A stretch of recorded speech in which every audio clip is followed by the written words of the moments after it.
అందరికీ నమస్కారం. ఈ రాశి వారికి జరిగే శుభాలు అశుభాలు ఏంటో తెలుసుకుందాం. ఈ వీడియోని తప్పకుండా చివరి వరకు చూడండి. ఈ వీడియోని ఇంకా లైక్ చేయకపోతే వెంటనే లైక్ చేయండి. ప్రతిరోజు మీ రాశి ఫలాలు అందరికంటే ముందుగా తెలుసుకోవాలంటే కింద కనిపిస్తున్న రెడ్ కలర్ సబ్స్క్రైబ్ బటన్ ని క్లిక్ చేసి పక్కనే ఉన్న బెల్ బటన్ ని యాక్టివ్ చేయండి. అలాగే ఈ వీడియోని తప్పకుండా మీ మిత్రులతో షేర్ చేయండి.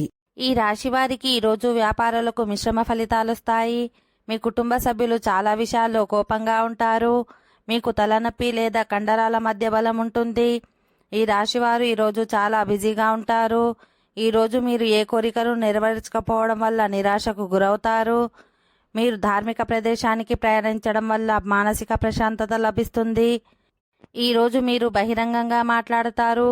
ఈ కారణంగా ప్రజలతో సత్సంబంధాలు పెంచుకుంటారు. మీ కుటుంబ జీవితంలో సంతోషంగా ఉంటుంది. ఆర్థికపరమైన కార్యక్రమాలన్నీ సజావుగా సాగుతాయి. అయితే ఆదాయంలో మిశ్రమ ఫలితాలు వస్తాయి. ఈ రాశివారు ఈరోజు మీరు చేసే పనిలో మంచి విజయాలను సాధిస్తారు. ఈరోజు తొందరపడి ఎలాంటి నిర్ణయం తీసుకోకూడదు, లేదంటే మీకు రావాల్సిన ప్రయోజనాలను కోల్పోతారు. వ్యాపారులకు ఈరోజు నష్టాలు ఎదురయ్యే అవకాశం ఉంటుంది. ఇలాంటి సమయంలో ఓపిక పట్టాలి. ఈరోజు మహిళల ఆలోచనలు ప్రతిక్షణం మారుతూ ఉంటాయి. ఓకే ఫ్రెండ్స్, ఈ వీడియో నచ్చినట్లయితే మా ఛానల్ని సబ్స్క్రైబ్ చేసుకోండి.